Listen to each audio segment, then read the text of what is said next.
My name is Hampton Yunt. It's the dumbest name I've ever heard. So, how do you think I feel? Living with that every day of my life. My name is Hampton Parker Yunt. It's the whitest name. It's the second whitest name I've actually found. The first whitest name is Mitt Romney. Then Hampton Parker Yunt. Then Benedict Cumberbatch. And we're the Holy Triumvirate. We just hang around together. We just do white guy shit, pollute lakes, take land from people, Mitt Romney will grab a girl's throat and he'll go too hard. It's weird. It's weird.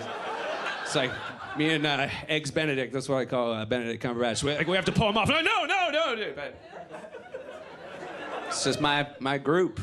That's what I do. This is such a weird set. I don't know how to get comfortable. There have to be people who have their birthday on 9/11 for whatever it's worth. And of that group of people, there has to have been at least one guy who got up that day, had no idea what was going on, and his friend calls him. His friend's like, "Oh my God, do you know what's happening today?" He's like, "Yeah." So, it's the end of that joke. I don't have any more. I will not write anymore. But I think it's a good palate cleanser for the beginning. So there's no God, and I was thinking about that the other day. How that sucks. I was raised really Catholic, and I didn't masturbate till I was 19 because I just thought the minute you masturbate, you go to hell. Like a trap door goes under, you're like, "I'm dying!" You just fall down. So I remember the night I became an atheist, which is me in bed at night, just rock hard erection, just it's probably bullshit. And then that's how it all happened, man. That's how it happened. I just don't think you should force. You can believe whatever you want. Don't force it on anybody. A week ago, somebody put under my windshield wiper, not gonna say who, put a picture of a dead baby underneath my windshield wiper. It was like a Christian group. And I was like, okay, I don't need coffee now.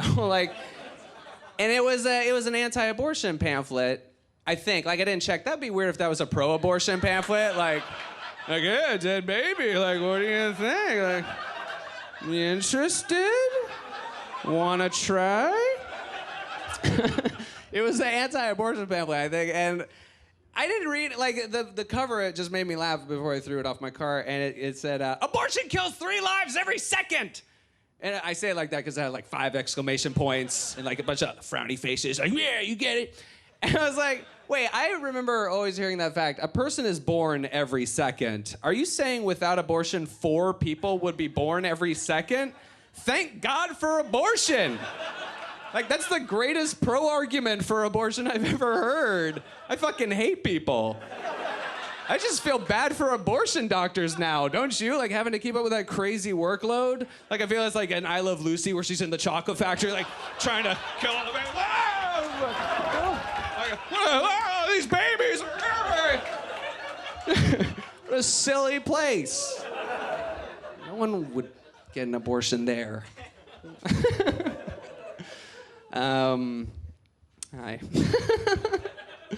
I was raised with abstinence only sex education. I don't think that's a good idea.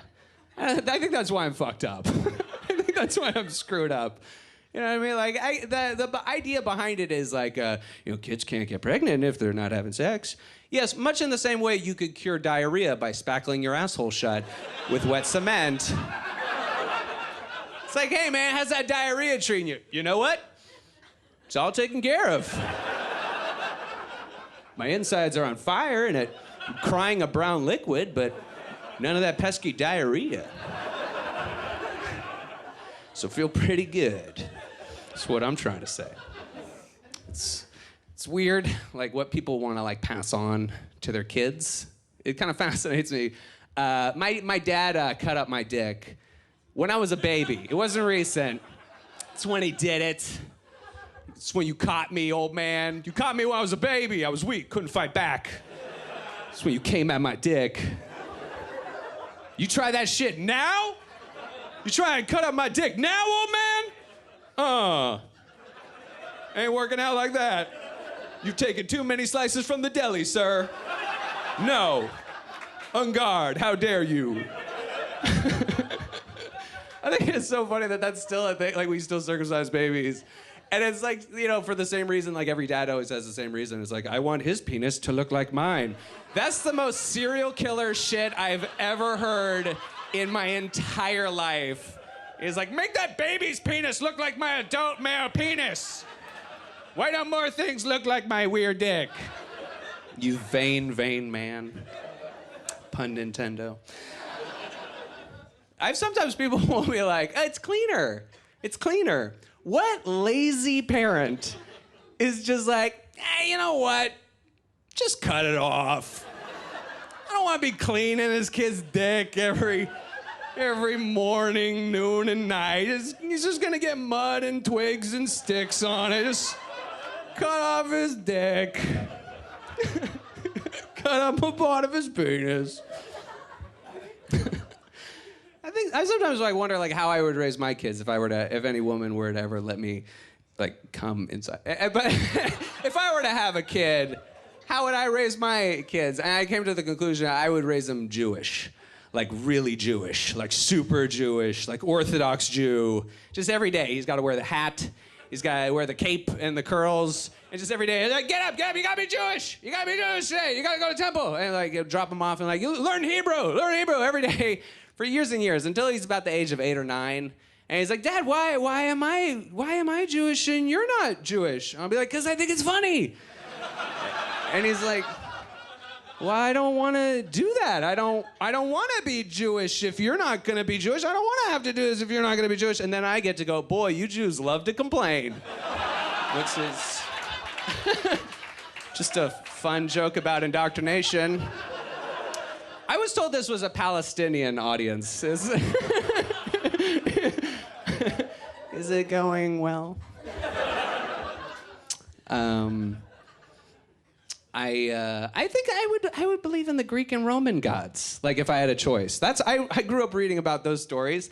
That always made a lot of sense to me. The Greek and Roman gods were all related to each other, and they would just fuck each other and fuck over each other and have like weird murder revenge plots and like turn into animals and fuck each other. Like they were just like if rednecks fucked the Justice League and people prayed to them. Like that was real. That was their shit. But then you think of like the Judeo-Christian God. Whenever something bad happens in your life, what do they always tell you? It's like, he's got a plan. He's got a plan. God's like Jason Statham. He's got a plan. You can't see it. And then you have questions. You're like, what about starvation in Africa? He's like, I've got a fucking plan. It's all part of the plan.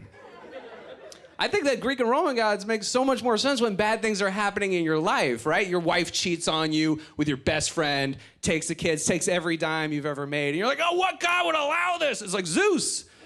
Zeus would totally allow that. He thinks it's funny. Like, you'd never have these huge metaphysical questions like, what God would allow war? The God of war. The war God. He's the one.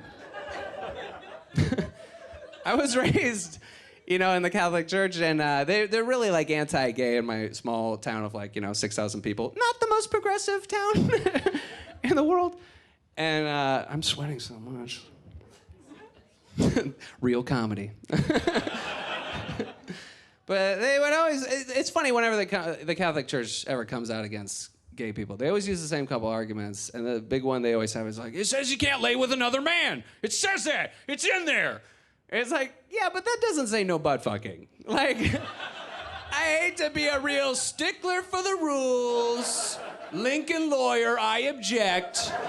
But that doesn't say no butt sex. What if God just doesn't want you to have like a loving, caring relationship with another man and lay down with him? What if God's just into like rough trade gay sex? That's it. That's all he's into. Like the standing 69 that two guys can do where they're like blowing each other. And they're just like, is this okay, God? And God's like, yeah, oh, galaxy, stars, nebulas. That's how it all happened, man. You guys have been super fun. Thank you very much. Have a great night. Take care of yourselves.